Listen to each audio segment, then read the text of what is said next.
नमस्कार। वीडियो की संख्या में देखते हैं समसामयिक घटना चक्र की प्रस्तुति आर्थिकी, जिसमें भारत और विश्व की आर्थिकी समाहित है। यानी देख सकते हैं समसामयिक घटना चक्र की प्रस्तुति 2025 आर्थिकी है, जिसके अंतर्गत भारत और विश्व की आर्थिकी इसमें कवर किया गया है, जिसके अंतर्गत था उद्योग को हम देख रहे हैं इस लेक्चर में। यानी इसमें देख सकते हैं, इसमें ये सारी जानकारी है, महत्वपूर्ण रूप से ये सारी जानकारी इसमें कवर की गई। इसमें उद्योग क्षेत्र को इस लेक्चर में देखने का प्रयास करेंगे। अनुक्रमणिका को भी आप देख सकते हैं, ये सारी अनुक्रमणिका के अंतर्गत ये सारी जानकारी इस नोट्स में नहीं थी, यानी इस बुक में नहीं थे। तो महत्वपूर्ण रूप से आज जो है उद्योग क्षेत्र को इसमें कवर करते हैं। इसमें जो है पहला लेक्चर बना के इस चैनल पर अपलोड कर दिया गया, जिसके अंतर्गत महत्वपूर्ण आर्थिक घटनाएं, जिसके अंतर्गत सूक्ष्म आर्थिकी को हमने देख लिया है, यानी इम्पोर्टेंट, जिसमें हमने देखा था जीएसटी का रिफॉर्म जो 3 सितंबर 2025 को 56वीं बैठक नई दिल्ली में आयोजित की गई थी। उसमें 2 स्लैब बनाए गए थे। पहले 5 स्लैब थे, जीरो सहित इसमें 5 स्लैब थे, उसमें 2 स्लैब को बरकरार रखा गया, 3 स्लैब को इसमें डिलीट कर दिया, हटा दिया गया है। इसमें एक नया स्लैब 40% का बनाया गया विशेष दर, और ये देख सकते हैं जो नशीली वस्तुएं, तंबाकू, पान मसाला, स्ट्रेट ड्रिंक्स, हाइड कार इत्यादि जो है ये लग्जरी वाली चीज़ें हैं, और नशीली वस्तुओं पर 40% का विशेष कर लगाया गया है। तो इसमें विस्तार चर्चा कर लिया है। कल के लेक्चर में जाकर आप सारे लेक्चर को डिटेल, यानी इस लेक्चर को महत्वपूर्ण रूप से इस लेक्चर पर जाकर देख सकते हैं। कहने का सही हुआ या प्लीज़ इस चैनल को सब्सक्राइब कर लीजिए और इस चैनल पर जाकर सारे लेक्चर को देख सकते हैं, जो कि देखें आगामी सभी प्रतियोगी परीक्षाओं के दृष्टिकोण से अति महत्वपूर्ण साबित हो सकता है। जिसके अंतर्गत देखें तो उत्तर प्रदेश लोक सेवा आयोग द्वारा आयोजित वाली अपर पीटी एग्जाम 2025, जिसका पीटी एग्जाम 12 अक्टूबर 2025 को प्रस्तावित है। इसके अलावा अन्य राज्य लोक सेवा आयोग की परीक्षाओं के लिए भी वेरी इंपॉर्टेंट है। इसके अलावा देखें आरओ मेंस एग्जाम के लिए भी लेक्चर अति महत्वपूर्ण साबित हो सकता है। जिसका देखें पीटी एग्जाम कल, यानी देखें तो 16 सितंबर 2025 को देर रात जारी कर दिया गया। तो उसमें काफ़ी जो कट-ऑफ ज़्यादा चला गया है। इसमें देखें कट-ऑफ का निर्धारण जो है संशोधित आंसर के न जारी करने से विवाद की स्थिति बन गया है, क्योंकि जो प्रारंभिक या आंसर के आयोग जारी करता है उससे कई प्रश्न का विवाद बना रहता है, कई प्रश्नों को डिलीट करता है। इससे जो है भ्रम की स्थिति बनी रहती है कि कितना इसका स्कोर रहा है, कितना घटा है, कितना बढ़ा है। हालांकि इस बार जो कट ऑफ है ज़्यादा है, क्योंकि सीटों की संख्या काफ़ी कम है, इसकी वजह से कट ऑफ बहुत ज़्यादा हो गया है। तो इसमें आरओ मेंस के लिए भी ये लेक्चर अति महत्वपूर्ण है, करंट अफेयर्स के अंतर्गत आर्थिकी का। तो यह महत्वपूर्ण लेक्चर बनाकर कल जो इस चैनल पर अपलोड कर दिए गए हैं, तो इस चैनल पर जाकर आप इस लेक्चर को भी देख सकते हैं। तो चलिए आज के लेक्चर शुरू करते हैं। ज़्यादा भूमिका न बनाते हैं, उद्योग क्षेत्र को, इंडस्ट्रियल जोन को इसमें देखते हैं। वेरी इंपॉर्टेंट ये टॉपिक है। इसके अंतर्गत देखें तो यह आपका भारत में सार्वजनिक उद्यम के अंतर्गत देखें तो ऐसे उद्यम जिसका स्वामित्व सरकार या राज्य के पास हो, यह आवश्यक नहीं कि इसका प्रबंधन भी राज्य करे, सार्वजनिक उद्यम कहलाते हैं। डेफिनेशन यह है सार्वजनिक उद्यम क्या है। स्वतंत्रता के पहले सार्वजनिक उद्यम नहीं के बराबर थे, इनका विस्तार स्वतंत्रता के बाद हुआ। इन उद्यमों की स्थापना 3 उद्देश्यों के लिए की गई। यानी कि उद्देश्य क्या है, इसके 3 उद्देश्य हैं। सरकारी जो हैं या सार्वजनिक क्षेत्र के जो हैं, वह उनके 3 उद्देश्य क्या है। कल्याणकारी राज्य की स्थापना करना, जैसा कि भारतीय संविधान में डीपीएसपी यानी राज्य के नीति तत्व जो कि आयरलैंड के संविधान से अडॉप्ट किए गए हैं, उसमें कल्याणकारी राज्य की अवधारणा की जो है कल्पना की गई है। तो कल्याणकारी राज्य की स्थापना या अर्थव्यवस्था में विद्यमान व्यापक बेरोजगारी, गरीबी जैसी समस्याओं का समाधान के लिए इसका स्थापना होना है। दूसरा, समाज के सभी वर्गों के लिए सार्वजनिक मेरिट वस्तुओं को उपलब्धता सुनिश्चित करने के लिए समाज के सभी वर्ग इसमें शामिल हैं। यानी इसमें जो है समानता की बात है, कोई जो है जाति, धर्म, लिंग इत्यादि के आधार पर जो है इसमें भेदभाव नहीं किया जा सकता। सार्वजनिक मेरिट वस्तुओं की उपलब्धता सुनिश्चित करने के लिए इसका जो स्थापना करना आवश्यक है। निजी क्षेत्र यानी प्राइवेट सेक्टर के ऊपर नियामक तंत्र के रूप में कार्य करते आवश्यक वस्तुओं की कीमत निर्धारण नेता के रूप में कार्य करता है। यानी आवश्यक वस्तुओं की कीमत निर्धारण जो है ज़्यादा मूल्य न बढ़े, इसके लिए भी ये आवश्यक है। इसके बाद देखिए सार्वजनिक उद्यम की औद्योगिक व व्यावसायिक इकाइयों 3 वर्गों में बांटा जा सकता है।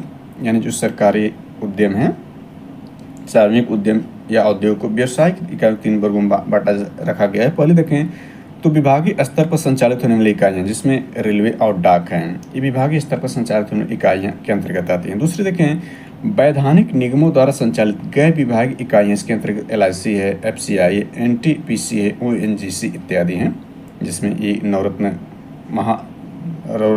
कंपनियों के अंतर्गत शामिल। आगे हम चर्चा करेंगे। LIC जीवन बीमा निगम है, FCI जो खाद्य संबंधित फूड कॉर्पोरेशन ऑफ इंडिया संबंधित है। ये गैर विभागीय इकाइयाँ हैं, वैधानिक निगमों के द्वारा संचालित हैं, यानी लीगल हैं। कंपनी अधिनियम 1956, अक्सर एक कंपनी अधिनियम 1956 भी कई बार पूछ देता है कि अंतर्गत सरकारी कंपनियों संचालित इकाइयाँ, सरकारी कंपनियों संचालित इकाइयाँ जैसे सेल है, ये भी आपकी महारत्न कंपनी के अंदर, भेल है, ये भी महानवरत्न कंपनी के अंतर्गत ये आते हैं। तो ये कंपनी अधिनियम 1956 के अंतर्गत संचालित एक कंपनियां हैं और इसको हमने देख लिया। गैर विभागीय कंपनियों के अंतर्गत ये है, जिसमें यह तेल, जिसमें देखें तो यह ऊर्जा की सबसे बड़ी कंपनी है और ये तेल इत्यादि की महत्वपूर्ण कंपनियों में शामिल है। तो चलिए आगे देखते हैं। इसमें 3 श्रेणियों में पहला देखें नवरत्न है, दूसरा जो इसमें आता है आपका महारत्न कंपनियां, महारत्न कंपनियां यानी पहले क्रम पर नवरत्न है, यानी पहले क्रम के हिसाब से सबसे मतलब इसकी जो है निवेश क्षमता के आधार पर देखें तो महारत्न कंपनियां आती हैं, दूसरे स्थान पर नवरत्न कंपनियां आती हैं, तीसरे स्थान पर मिनी रत्न कंपनियां आती हैं। स्थापना के हिसाब से देखें, यानी इनकी स्थापना के क्रम के हिसाब से देखें तो पहले स्थान पर आपका यही आता है नवरत्न कंपनी। स्थापना के क्रम को कभी कभार पूछ देगा तो ये पहले स्थान पर आएगी। इसकी स्थापना 22 जुलाई 1997 को किया गया था। दूसरे स्थान पर स्थापना के क्रम पर देखें तो मिनी रत्न कंपनी आती हैं, जिसका देखें जो प्रारंभ है 8 अक्टूबर 1997 को, वो जुलाई में 1997 में जुलाई में किया गया था नवरत्न कंपनियों की स्थापना, जबकि मिनी रत्न कंपनियां जो अक्टूबर यानी 8 अक्टूबर 1997 के, इसकी 2 श्रेणियाँ आगे विस्तार देखेंगे। और स्थापना क्रम में देखें तो यह जो महारत्न कंपनियां हैं इसका 4 फरवरी 2010 को इसके प्रारंभ किया जाता है, सबसे बाद में ये आता है। यदि स्थापना क्रम पूछेगा तो सबसे पहले नवरत्न आएंगे, इसके बाद मिनी रत्न आएंगे, इसके बाद महारत्न आएंगे। निवेश क्षमता के आधार पर आकार में जो है निवेश या फाइनेंस के रूप में देखेंगे तो सबसे ज़्यादा जो है वैल्यूएबल महारत्न कंपनियाँ, इसके बाद नवरत्न कंपनियाँ, इसके बाद मिनी रत्न कंपनी आती हैं। इसके बाद संख्या के हिसाब से देखना चाहें तो संख्या के हिसाब से मिनी रत्न कंपनियों की संख्या ज़्यादा है, इसके बाद नवरत्न है, सबसे कम इसमें जो है महारत्न कंपनियाँ हैं। तो चलिए इस कंपनियों के बारी बारी देख लेते हैं। तो स्थापना हमने देख लिया, आकार भी देख लिया। अब इसमें देखते हैं नवरत्न कंपनियों की संख्या क्या, अक्सर यही पूछ देता है। नवरत्न कंपनियों की संख्या वर्तमान में 26 है, यानी 26 है। ये वेरी वेरी इंपॉर्टेंट है। कौन कौन सी नवरत्न कंपनी है इसको भी देख लें। तो यह भारत इलेक्ट्रिक लिमिटेड यानी BEL, Bharat electric limited BEL, container corporation of India limited, engineers India limited, national fertilizers limited, Mahanagar telephone Nigam limited यानी MTL जिसको कहते हैं, नेशनल एल्यूमिनियम कंपनी लिमिटेड जिसको नाल्को कहते हैं, national building construction corporation limited, Neyveli lignite corporation limited, NMDC, यानी ये देख सकते हैं ये सारी कंपनियां इसके अंतर्गत है limited, Rashtriya Ispat Nigam limited, shipping corporation of India limited, Rail Vikas Nigam limited, ONGC Videsh limited, Rashtriya chemicals and fertilizers limited, IRCON IRCON, RITES ये भी देख सकते हैं, central warehousing corporation, housing and urban development corporation limited, Indian renewable energy development agency limited, Mazagon dock shipyard limited, RailTel corporation of India limited, solar energy corporation of India यानी SECI limited, NHPC limited, इसके बाद SJVN limited, Indian railway catering and tourist corporation limited तथा Indian railway finance corporation limited. ये भी latest में 2 कंपनियां शामिल की गई हैं इंपॉर्टेंट रूप से 2025 में। ये कंपनियां 1000 करोड़ रुपए तक का निवेश स्वविवेक से कर सकती हैं। यानी याद रखें कि जो नवरत्न कंपनियां 26 नवरत्न कंपनियां हैं, ये कंपनियां 1000 करोड़ रुपए तक का निवेश स्वविवेक से कर सकती हैं। यानी इसके लिए इनको किसी की इजाज़त की आवश्यकता नहीं है। ये स्वविवेक से कंपनी 1000 करोड़ रुपए का निवेश कर सकती हैं। इसको याद रखना है, इसके निवेश जो है स्वविवेक से कितना कर सकती हैं।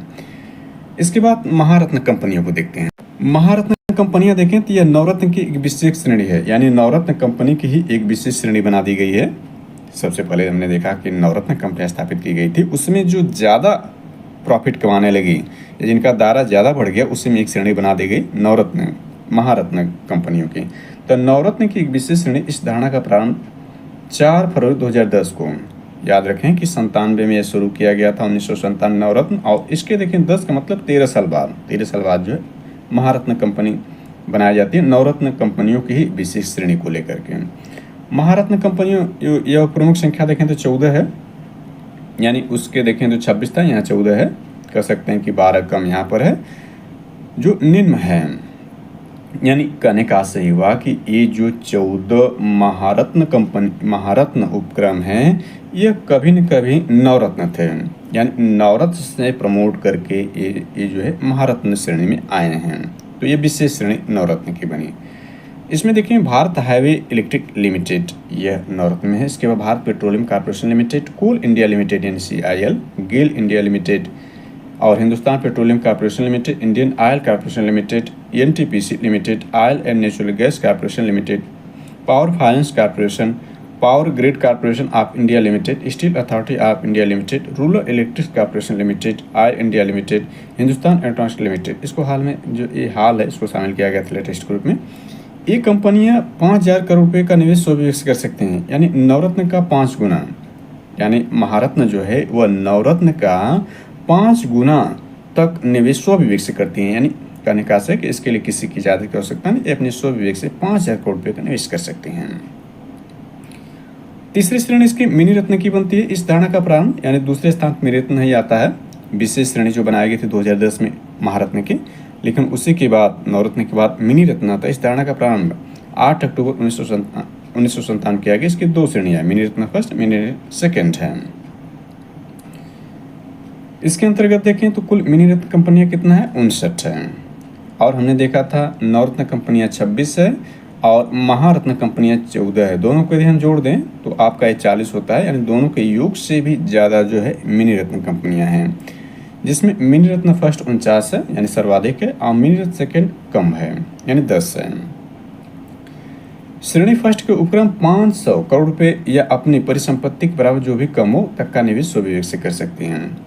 यानी देख सकते हैं कि यह जो है नवरत्न कंपनी, नवरत्न जो कंपनी थी उसकी निवेश को देखें तो वह उसका आधा श्रेणी फर्स्ट का है। यानी मेरे फर्स्ट जो है कि नवरत्न 1,000 करोड़ रुपए तक का निवेश स्वविवेक से कर रही थी, तो उसका आधा जो है वह श्रेणी फर्स्ट के उपक्रम जो है मिनी रत्न फर्स्ट के श्रेणी के उपक्रम स्वविवेक से कर सकते हैं। या यूँ कहें कि जो महारत्न है उसका जो है यानी श्रेणी फर्स्ट मिनी रत्न का जो 10 गुना जो है वह नवरत्न महारत्न कंपनियां निवेश करती हैं। इसके बाद श्रेणी जो मिनी रत्न श्रेणी सेकेंड है जिसमें संख्या 10 हमने देखा, यह इसका भी आधा यानी श्रेणी फर्स्ट का भी आधा यानी 250 करोड़ रुपए तक अपनी संपत्तियों का 50% जो भी कम हो का निवेश स्वविवेक से कर सकते हैं। तो ये आपको श्रेणियाँ भी ये स्वविवेक वाली भी याद करना आवश्यक है। चलिए आगे इसमें देखते हैं। तो प्रमुख कोर उद्योग क्षेत्र की वृद्धि दरें, ये वेरी इंपॉर्टेंट है। इस पर आधारित प्रश्न कई बार जो संघ लोक सेवा आयोग की परीक्षाएं इन UPSC जो इसके अंतर्गत IAS, IFS, IPS एग्जाम कराता है उसमें कई बार प्रश्न पूछा है और उत्तर प्रदेश लोक सेवा आयोग में भी ये प्रश्न कई बार पूछा है।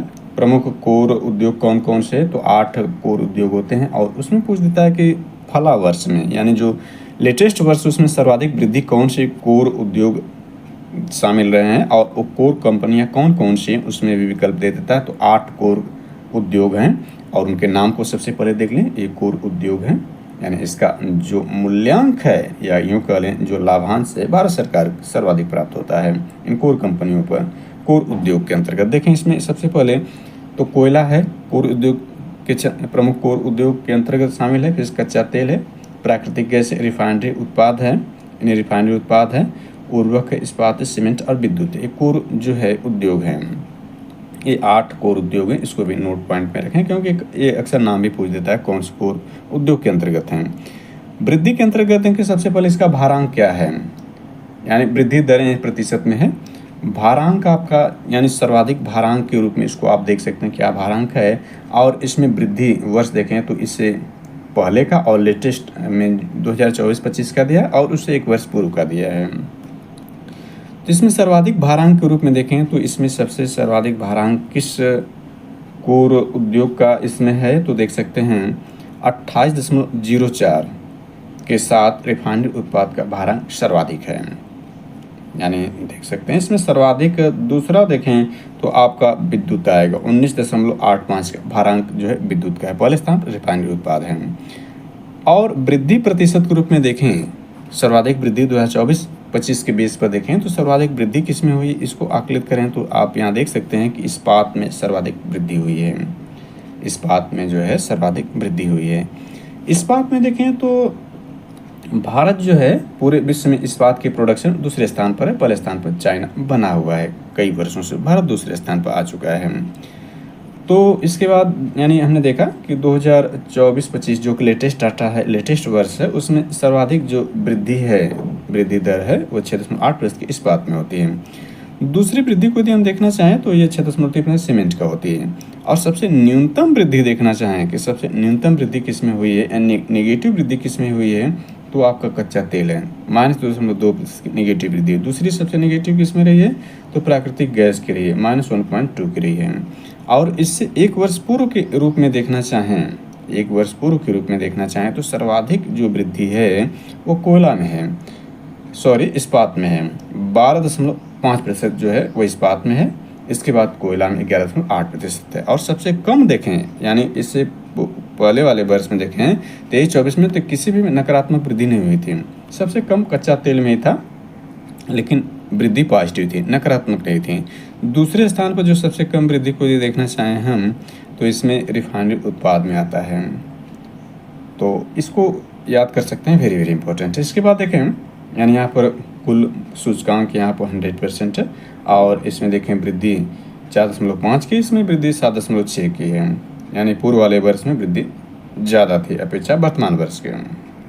इसके बाद देखें भारत में आर्थिक गणना वर्ष को देखें तो आर्थिक गणना कब कब कराया गया, तो आर्थिक गणना वर्ष प्रथम देखें तो 1970 में किया गया था, द्वितीय देखें तो 1980 में, तृतीय देखें तो 1990 में, चतुर्थ जो 1998 में, पंचम जो 2005 में और षष्ठम जो 2013 में कराया गया था। सप्तम अंतिम आंकड़े अप्राप्त है। अभी सातवां जो कराया गया आर्थिक गणना, उसके अंतिम आंकड़े अप्राप्त हैं। आर्थिक गणना के अंतर्गत भारत में आर्थिक गणना के वर्ष यहाँ दिए गए हैं, तो आप इसको याद रखेंगे। 7 आर्थिक गणनाएं की जा चुकी हैं। प्रथम 1997 में शुरू किया गया था, 1977 में, जब जनता पार्टी की सरकार थे, यानी रोलिंग प्लान या अनवरत योजना लाई गई थी उस दौरान। क्योंकि देखिए 1975 में 25 जून 1975 में जब आपातकाल लगाया गया था इंदिरा गांधी सरकार द्वारा, आंतरिक अशांति के कारण आपातकाल लगाया गया था, जिसको भारत सरकार वर्तमान ब्लैक डे मना रही है, संविधान हत्या दिवस के रूप में मना रही है 25 जून को। तो यहाँ देखें उसके बाद जो इलेक्शन होता है उसमें इंदिरा गांधी की करारी हार होती है, और जो होती है मोरारजी देसाई के नेतृत्व में जनता पार्टी सरकार, रूलिंग प्लान उसी द्वारा लाया जाता है, अनुव्रत योजना, उसी में देखें तो आर्थिक गणना कराया जाता है 1977 में। तो प्रथम आर्थिक गणना यह रहा। और आखिरी देखें तो सप्तम है, जो कि अभी आंकड़े इसके प्राप्त हैं और वर्ष भी इसके अप्राप्त अभी हैं।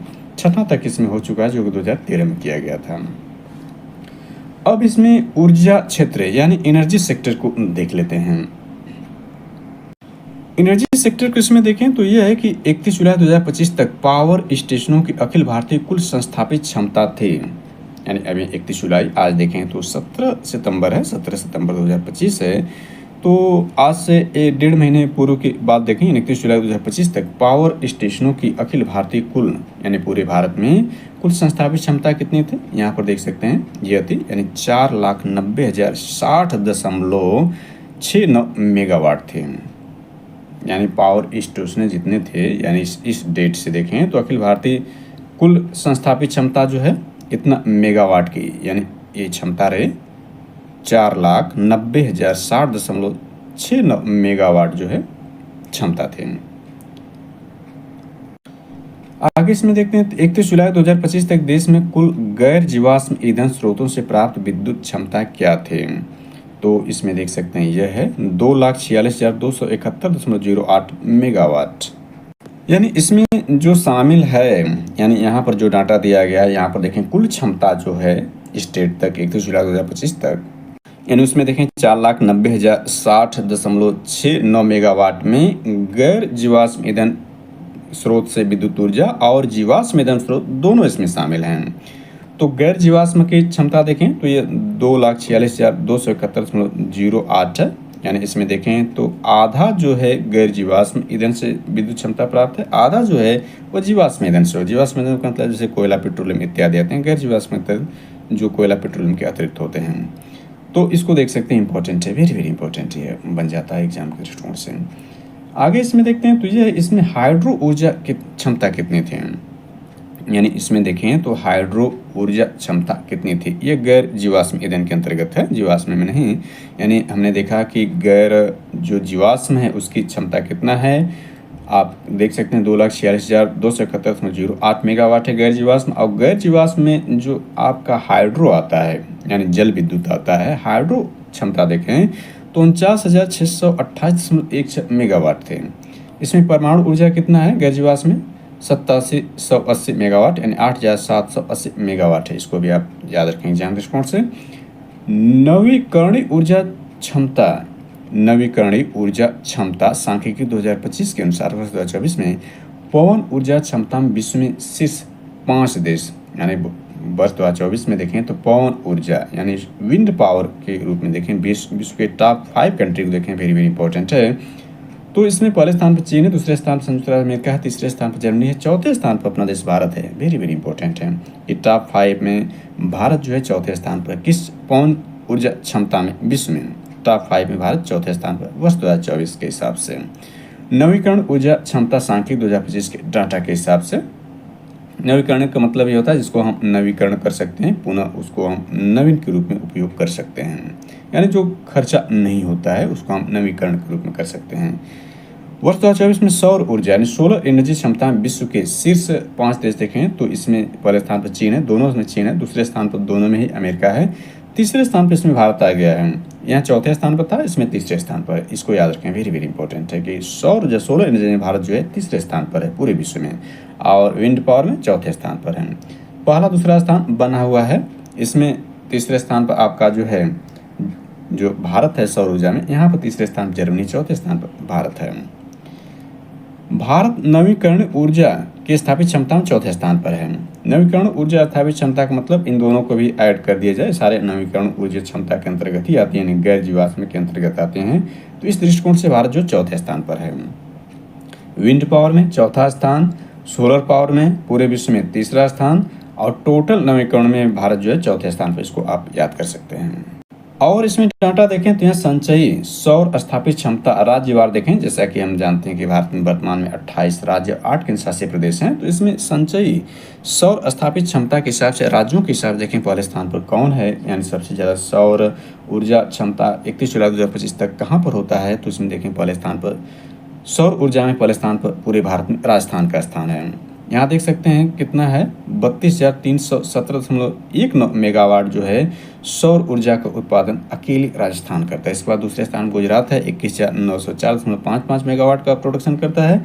तीसरे स्थान पर महाराष्ट्र है, फिर चौथे स्थान तमिलनाडु, पाँचवें पर कर्नाटका, छठे पर मध्य प्रदेश, सातवें पर आंध्र प्रदेश, आठवें पर जो है तेलंगाना, नौवें पर यूपी स्पेशल के लिए उत्तर प्रदेश शामिल हैं। यानी यूपी स्पेशल में इस तरह से हम कवर कर सकते हैं कि संचयी सौर स्थापित क्षमता के हिसाब से देखें तो उत्तर प्रदेश जो है किस स्थान पर आता है पूरे भारत में, तो 9वें स्थान पर है, 9th पोजीशन पर है। और पहले स्थान पर हमने देखा राजस्थान था। और उत्तर प्रदेश कितना सौर ऊर्जा का उत्पादन करता है, तो 3,483.56 मेगावाट का प्रोडक्शन उत्तर प्रदेश करता है।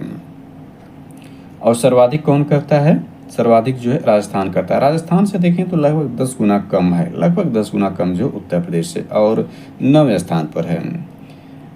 नवीन और नवीकरण ऊर्जा मंत्रालय 4 जनवरी 2023 को केंद्रीय मंत्रिमंडल द्वारा देखें तो यह आपका है 19,744 करोड़ रुपए की परिव्यय के साथ अनुमोदित जिस मिशन को क्रियान्वित कर रहा है वह है, यानी इसमें देखिए आपका वो लाइनर के रूप में इसको पूछा है कि नवीन और नवीकरण ऊर्जा मंत्रालय 4 जनवरी 2023 को केंद्रीय मंत्रिमंडल द्वारा 19,744 करोड़ रुपए की परिव्यय के साथ अनुमोदित जिस मिशन को क्रियान्वित करा हुआ क्या है, राष्ट्रीय हरित हाइड्रोजन मिशन है। यानी मिशन जो कब से 4 जनवरी 2023 को संचालित है, और इसमें परिव्यय कितना 19,744 करोड़ रुपए का है।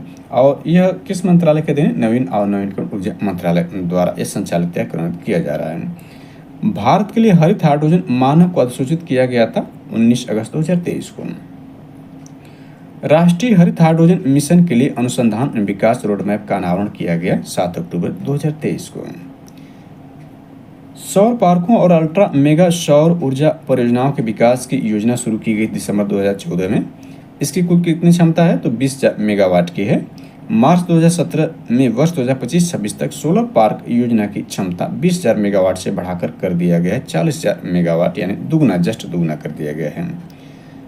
तो मार्च 2017 में में वर्ष 2025-26 तक, यानी मार्च 2017 में क्या था 20,000 और इसको 2025-26 के अंदर जस्ट दुगना बढ़ा के 40,000 कर दिया गया।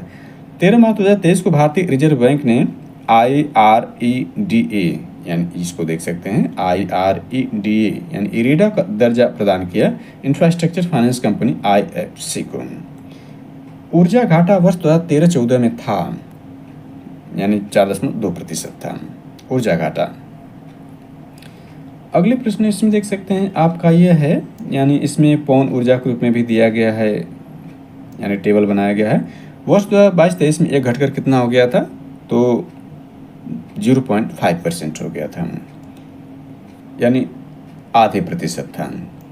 ऊर्जा की मुख्य मांग, अधिकतम मांग, पीक डिमांड क्या है, तो इसको देख सकते हैं 1,35,918 मेगावाट जो है ऊर्जा की जो है पीक डिमांड है भारत में। वर्ष 2022-23 में यह मांग बढ़कर हो गई थी 2,15,888 मेगावाट। 31 दिसंबर 2024 तक स्थापित पवन ऊर्जा क्षमता में शीर्ष राज्य क्या है भारत राज्यों में देखें तो पवन ऊर्जा में स्थापित जो क्षमता उसके हिसाब से देखें, पवन ऊर्जा में पहले स्थान गुजरात है और हमने देखा था सौर ऊर्जा में पहले स्थान राजस्थान था, दूसरे स्थान तमिलनाडु, तीसरे स्थान कर्नाटक है पवन ऊर्जा में। यहाँ पर देख सकते हैं, यहाँ पर जो डाटा दिया गया है पवन ऊर्जा क्षमता शीर्ष 9 राज्य मेगावाट 31 जुलाई 2025 तक स्थापित पवन ऊर्जा क्षमता पहले स्थान पर इसमें क्या है गुजरात है। दोनों डाटा के यहाँ पर आकलन कर लेते हैं साथ में। यहाँ पर दिया गया है 9 राज्य इसमें भारतीय राज्य, 9 भारतीय राज्य इसमें है। तो यहाँ देख सकते हैं सौर ऊर्जा में पहले स्थान राजस्थान और पवन ऊर्जा में पहले स्थान गुजरात है। दोनों ही मतलब पड़ोसी राज्य हैं गुजरात और राजस्थान। क्षेत्रफल में सबसे बड़ा राज्य भारतीय राज्यों में वर्तमान में राजस्थान ही है और यहाँ देख सकते हैं गुजरात है जो भारत का सबसे पश्चिमी राज्य है। दूसरे स्थान पर पवन ऊर्जा में देखें तमिलनाडु है। तमिलनाडु यहाँ पर देखें तो तमिलनाडु यहाँ पर जो है सौर संचय ऊर्जा में जो देखें तमिलनाडु चौथे स्थान पर है और इसमें दूसरे स्थान पर है पवन ऊर्जा में। और जो सौर ऊर्जा में गुजरात दूसरे स्थान पर था वह पवन ऊर्जा में पहले स्थान पर आ गया है। राजस्थान को देखें तो राजस्थान जो इसमें पहले स्थान पर है, राजस्थान वह आ गया है आपका 5वें स्थान पर, यानी पवन ऊर्जा में राजस्थान जो है 5वें स्थान पर है। और इसमें देखें तो टॉप 9 में उत्तर प्रदेश शामिल नहीं है। उत्तर प्रदेश को आप देख सकते हैं, यानी राज्यों में देखें तो गुजरात, तमिलनाडु, कर्नाटक, महाराष्ट्र, राजस्थान, आंध्र प्रदेश, मध्य प्रदेश। मध्य प्रदेश शामिल है, याद रखें पवन ऊर्जा मध्य प्रदेश शामिल है, यहाँ भी मध्य प्रदेश शामिल है, लेकिन इसमें उत्तर प्रदेश टॉप 9 में शामिल है। इसके बाद तेलंगाना, केरला 9वें स्थान पर। अन्य का योगदान यह कुल देख सकते हैं इतना पवन ऊर्जा का योगदान है। इसके बाद देखें 31 जुलाई 2025 तक ग्रिड इंटरएक्टिव सौर ऊर्जा की देश में कुल स्थापित क्षमता क्या है, तो यहाँ देख सकते हैं 1,19,016.5 मेगावाट है। 31 जुलाई 2025 तक संस्थापित सौर ऊर्जा क्षमता में शीर्ष 3 राज्य कौन है, तो सौर ऊर्जा में हमने देख लिया था राजस्थान पर है, दूसरे फिर गुजरात, फिर महाराष्ट्र तीसरे स्थान पर है। जवाहरलाल नेहरू राष्ट्रीय सौर मिशन को लॉन्च किया गया था 11 जनवरी 2010 को। नवीकरणीय ऊर्जा उत्पादन एवं वितरण परियोजनाओं में स्वचालित मार्ग से प्रत्यक्ष विदेशी निवेश FDI की अनुमति कितना है, 100% है। यानी इसमें देखें नवीकरणीय ऊर्जा उत्पादन एवं वितरण परियोजना में स्वचालित मार्ग से यानी स्वतः मार्ग से प्रत्यक्ष विदेशी निवेश FDI, यानी इसमें FDI जो है यानी फॉरेन डायरेक्ट इन्वेस्टमेंट जो है 100% है। रूफटॉप सौर कार्यक्रम चरण फर्स्ट की शुरुआत कब की गई थी, 30 दिसंबर 2015 को की गई थी। यानी आने वाले 30 दिसंबर को इस योजना यानी रूफटॉप सौर कार्यक्रम को भी 10 वर्ष पूरे हो जाएंगे। अगला देखें तो रूफटॉप सौर कार्यक्रम चरण सेकंड की शुरुआत कब की गई थी, तो फरवरी 2019 में, इसके 4 साल बाद की गई थी। रूफटॉप सौर कार्यक्रम के दूसरे चरण की समय सीमा को बढ़ाकर क्या कर दिया गया है, तो 31 मार्च 2026 तक कर दिया गया है, यानी अगले वर्ष वित्तीय वर्ष तक इसको बढ़ा दिया गया है। 25 जनवरी 2016 को अंतर्राष्ट्रीय सौर गठबंधन की मुख्यालय का शिलान्यास कहाँ पर किया गया था, गुरुग्राम, हरियाणा में जो है, पहले गुरुग्राम यानी गुड़गांव था, इसको गुरुग्राम कर दिया गया, जो कि हरियाणा में भारत में इसका मुख्यालय हेडक्वार्टर है। तो यहाँ पर देख सकते हैं 25 जनवरी 2016 को अंतर्राष्ट्रीय सौर ऊर्जा गठबंधन का मुख्यालय, जो कि देखें COP21 के दौरान पेरिस सम्मेलन में जो COP21 का आयोजन किया गया था उसी के दौरान या उपरांत जो भारत और फ्रांस मिलकर जो है इसको यानी अंतर्राष्ट्रीय सौर गठबंधन बनाते हैं। इसका मुख्यालय भारत में बनाया जाता है, हेडक्वार्टर भारत में होता है, जहाँ यानी गुरुग्राम हरियाणा के गुरुग्राम में इसका हेडक्वार्टर बनाया जाता है। आगे देखें तो इसमें परिवहन क्षेत्र आता है। परिवहन क्षेत्र के अंतर्गत राष्ट्रीय राजमार्ग का राज्यवार वितरण दिया गया है। वार्षिक रिपोर्ट 2024-25 के अनुसार 31 दिसंबर 2024 तक। यानी इसमें कहने का आशय है कि राष्ट्रीय राजमार्ग यानी नेशनल हाईवे NH जो है वह नेशनल हाईवे राष्ट्रीय राजमार्ग किस राज्य में सर्वाधिक है 31 दिसंबर 2024 तक। तो इसमें पहले स्थान पर जो है, पूरे डाटा को आप देख लें यहाँ पर एक बार, यदि पूरे डाटा को देखेंगे तो इसमें सबसे, यानी भारत में देखें वर्तमान में 28 राज्य और 8 केंद्र शासित प्रदेश हैं, तो इसमें सबसे ज़्यादा महाराष्ट्र आएगा। दूसरे स्थान पर जो उत्तर प्रदेश आएगा। तो महाराष्ट्र में देखें कितना है, महाराष्ट्र में देखें आपको 19वें नंबर पर है 18,462 किलोमीटर जो लंबा है वो नेशनल हाईवे यानी सर्वाधिक है। सर्वाधिक में आप देख सकते हैं आंध्र प्रदेश जो है उस ये 8,000 पर है, और इसके बाद बिहार में देख सकते हैं, यानी 4 राज्यों को आप देखना चाहें देख सकते हैं। गुजरात भी 8,000 के आसपास है, और कर्नाटका भी 8,000 है, और मध्य प्रदेश देखें तो 9,000 है, और महाराष्ट्र सर्वाधिक 18,462 है। मणिपुर, मेघालय इत्यादि देख सकते हैं। इसका उड़ीसा देखें तो 5,000 प्लस है। राजस्थान देखें तो यह आपका 10,000 प्लस है। इसके बाद तमिलनाडु 7,000 प्लस है। तेलंगाना देखें तो ये 4,000 प्लस है। उत्तर प्रदेश दूसरे स्थान पर उत्तर प्रदेश आता है, यह 12,123 किलोमीटर का जो नेशनल हाईवे उत्तर प्रदेश के पास है। तो दूसरे स्थान पर उत्तर प्रदेश हुआ। तीसरे स्थान पर देखें तो राजस्थान हो जाता है, इसकी इतनी लेंथ है, और पहले स्थान पर महाराष्ट्र, ये लेंथ आप देख सकते हैं। मध्य प्रदेश का ये देख सकते हैं स्थिति है। तो ये सारे नेशनल हाईवे को राज्यवार आप देख सकते हैं। सबसे ज़्यादा कहाँ पर ये ज़्यादा इंपॉर्टेंट है, उत्तर प्रदेश के स्थान पर ये ज़्यादा महत्वपूर्ण है। इसके प्रश्न के रूप में देखते हैं तो यहाँ पर यह है कि वार्षिक रिपोर्ट 2024-25 के अनुसार भारत का सड़क नेटवर्क लगभग कितना है। तो देखें 63.45 लाख किलोमीटर है। भारत के सड़क नेटवर्क का विश्व में स्थान क्या है, दूसरा है। राष्ट्रीय राजमार्गों की लंबाई देखें तो 1,46,195 किलोमीटर है। राज्य मार्गों की कुल लंबाई देखें, यानी राज्य मार्ग कितने, ये राष्ट्रीय राजमार्ग हैं, लेकिन राज्य मार्ग देखें तो कुल कितने हैं, वो आपके आ जाएंगे 1,79,535 किलोमीटर हो जाएंगे। वर्ष 2021 की तुलना में वर्ष 2022 में सड़क दुर्घटनाओं की संख्या बढ़कर कितनी हो गई थी, 11.9% की वृद्धि इसमें दर्ज की गई थी। आगे इसमें देखें तो वर्ष 2022 में इन सड़क दुर्घटनाओं में मृत लोगों की संख्या में वृद्धि कितनी थी, 9.4%। इसके बाद राष्ट्रीय राजमार्ग और अवसंरचना विकास निगम यानी NHIDCL जिस मंत्रालय के नियंत्रणाधीन सरकारी क्षेत्र का एक उपक्रम व मंत्रालय सड़क परिवहन और राजमार्ग मंत्रालय, इसे निगमित किया गया था 18 जुलाई 2014 को। जहाजरानी सड़क परिवहन और राजमार्ग मंत्रालय को विभाजित करके जहाजरानी मंत्रालय मिनिस्ट्री ऑफ शिपिंग का फिर से गठन किया गया था वर्ष 2009 में।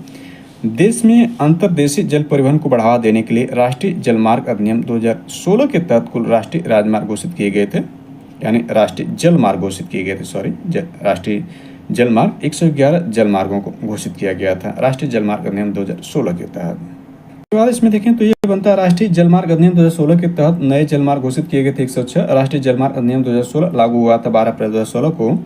16 जून 2019 को जहाजरानी मंत्रालय ने अंतर्देशीय और तटीय समुद्री प्रौद्योगिकी केंद्र यानी CICMT की स्थापना के लिए समझौता ज्ञापन प्रस्ताव IIT खड़गपुर के साथ। नागर विमानन सुरक्षा ब्यूरो का मुख्यालय कहाँ पर है, नई दिल्ली में। 1 अप्रैल 1995 को राष्ट्रीय विमानपत्तन प्राधिकरण तथा भारतीय अंतर्राष्ट्रीय विमानपत्तन प्राधिकरण के विलय के माध्यम से अस्तित्व में आया था भारतीय विमानपत्तन प्राधिकरण यानी AAI। विश्व का सबसे लंबा रेलवे प्लेटफार्म कहाँ है, ये याद रखें, वेरी वेरी इंपॉर्टेंट है, यह यानी अपने भारत में ही है। विश्व का सबसे लंबा रेलवे प्लेटफार्म देखें श्री सिद्धारूढ़ा स्वामी जी हुबल्ली कर्नाटका में। इससे पहले गोरखपुर रेलवे स्टेशन था, अब यह कर्नाटका में हो गया। कर्नाटका में इसका नाम क्या रेलवे प्लेटफार्म का, श्री सिद्धारूढ़ा स्वामी जी हुबल्ली। भारत का वह पहला रेलवे स्टेशन जिसे निर्माण शुरू होने पर ही इंडियन ग्रीन बिल्डिंग काउंसिल यानी IGBC द्वारा ग्रीन बिल्डिंग के रूप में प्रमाणित किया गया है। तो केवड़िया रेलवे स्टेशन जो गुजरात में है। 20 अक्टूबर 2023 को देश की पहली हाई स्पीड क्षेत्रीय रैपिड रेल सेवा का नाम क्या दिया गया, नमो भारत दिया गया है।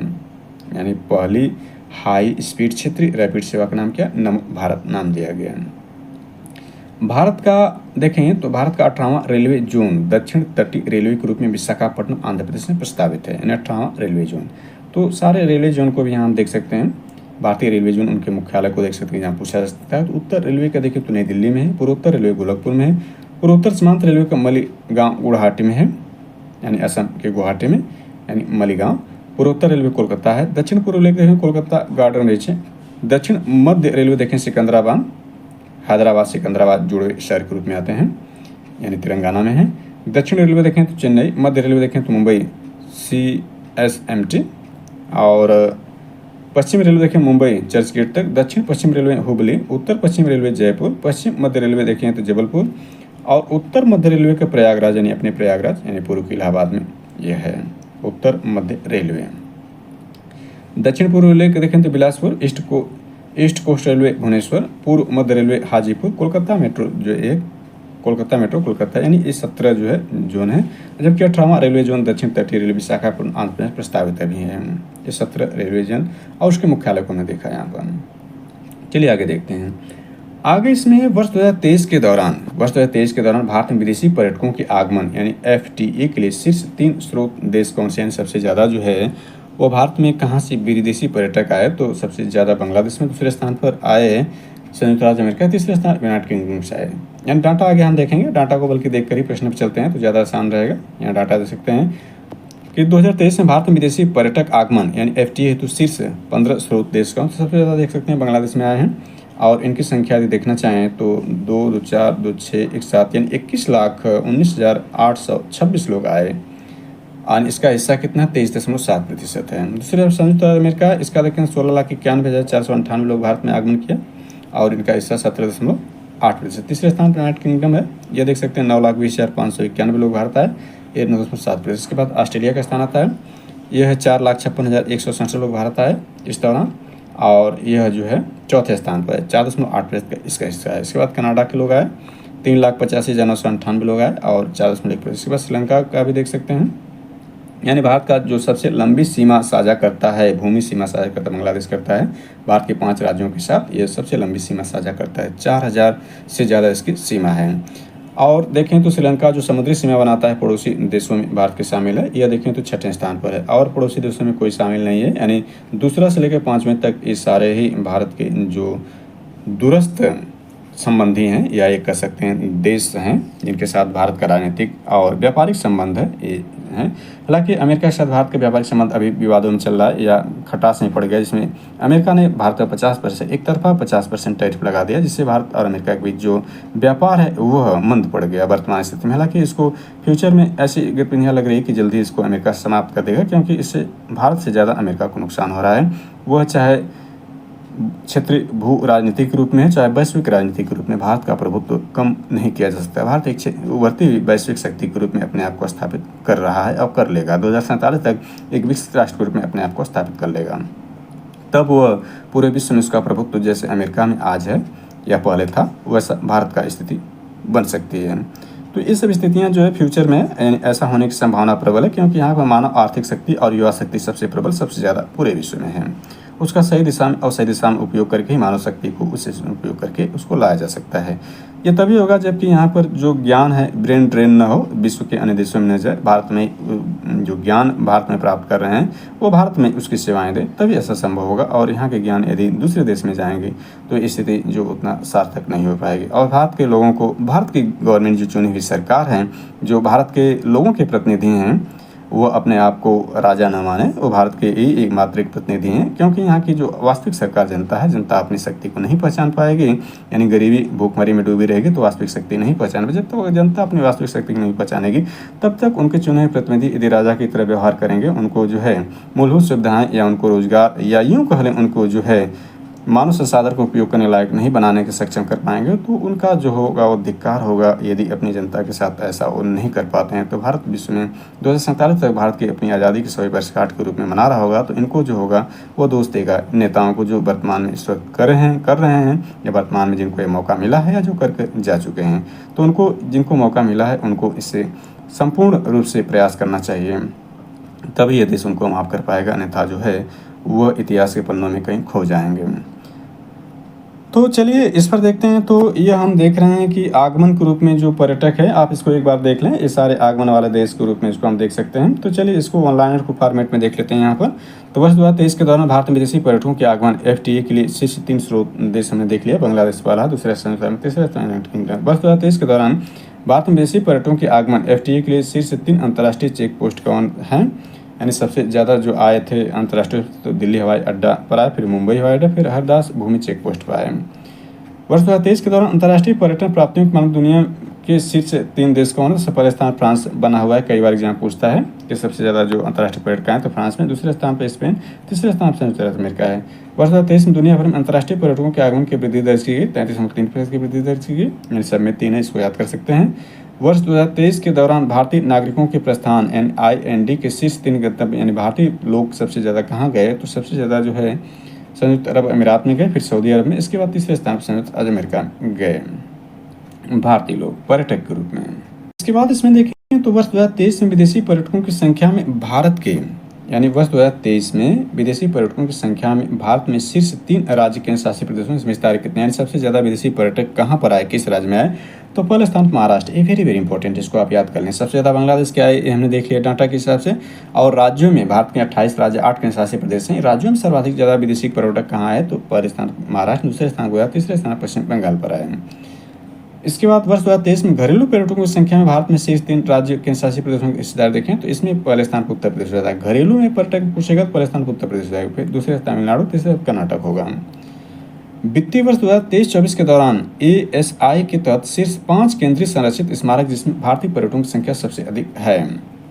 तो सबसे पहले जो आए, यानी देख सकते हैं ASI के तहत शीर्ष 5 केंद्रीय संरक्षित स्मारक जिसमें भारतीय पर्यटकों की संख्या सबसे दिख रही।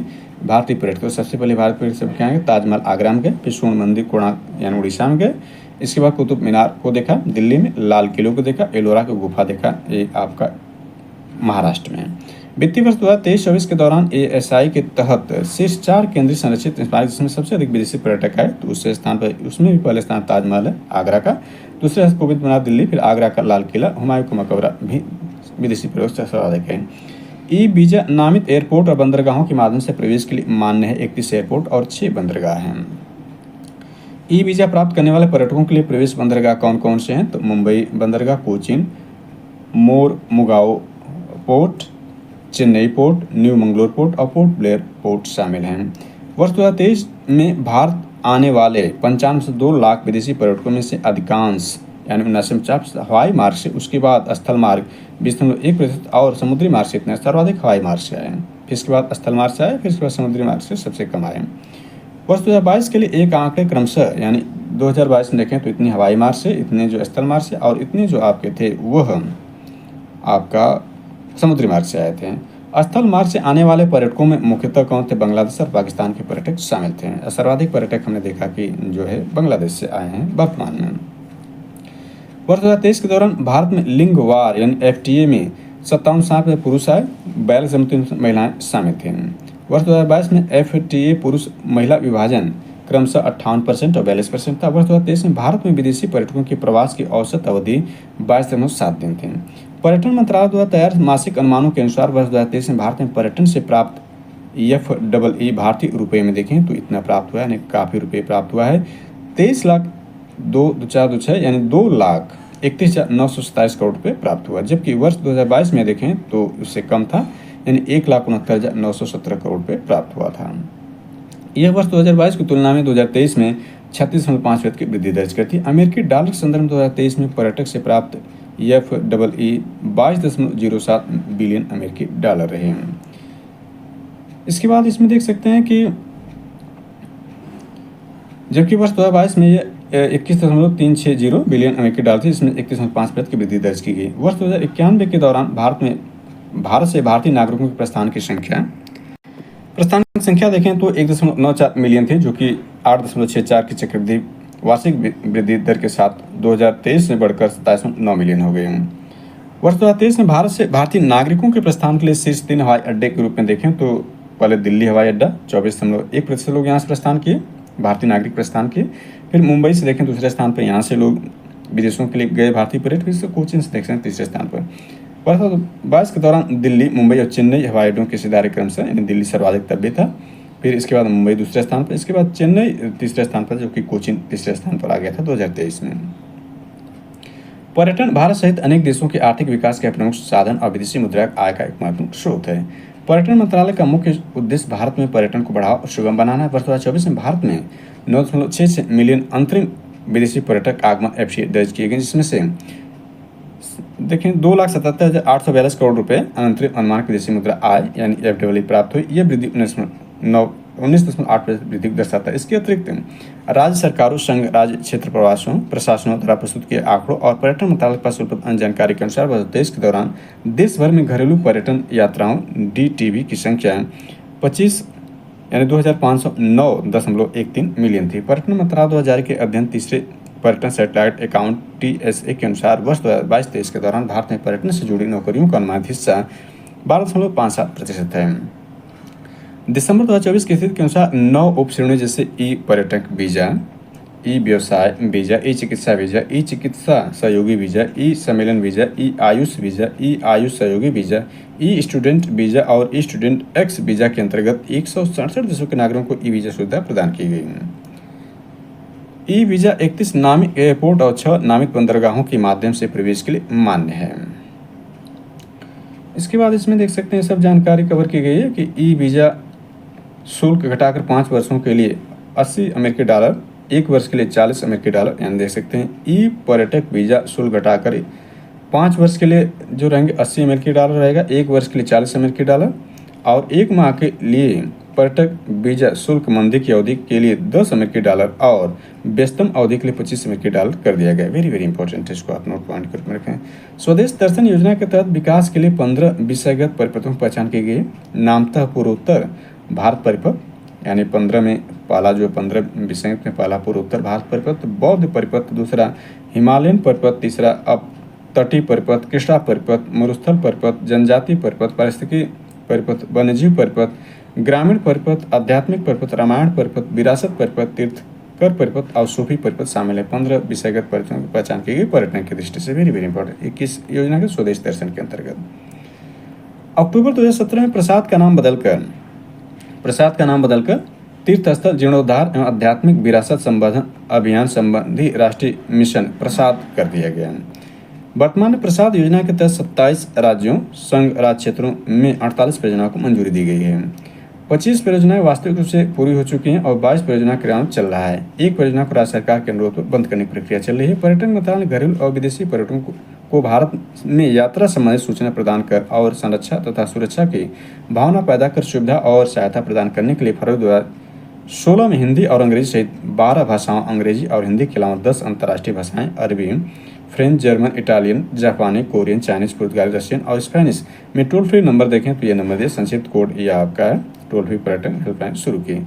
देश में पर्यटन महानिदेशक के 20 घरेलू क्षेत्रीय कार्यालय, एक भारतीय स्कीपिंग एवं पर्यटन संस्थान है। भारत में भारत पर्यटन कार्यालय देखें कहाँ पर है तो क्षेत्रीय कार्यालय चेन्नई, गुवाहाटी, कोलकाता, मुंबई और नई दिल्ली में है। अन्य कार्यालय में आगरा यानी उत्तर प्रदेश में आगरा, औरंगाबाद महाराष्ट्र, बेंगलुरु में, भुवनेश्वर उड़ीसा यानी गोवा, हैदराबाद, इम्फाल, इंदौर, जयपुर, कोच्चि, नाहरलगुन, ईटानगर, पटना, पोर्ट ब्लेयर, शिलांग और वाराणसी और आगरा उत्तर प्रदेश से संबंधित है, इंपॉर्टेंट है। भारतीय पर्यटन विकास निगम ITDC पर्यटन मंत्रालय के अधीन सार्वजनिक क्षेत्र का एक उपक्रम है।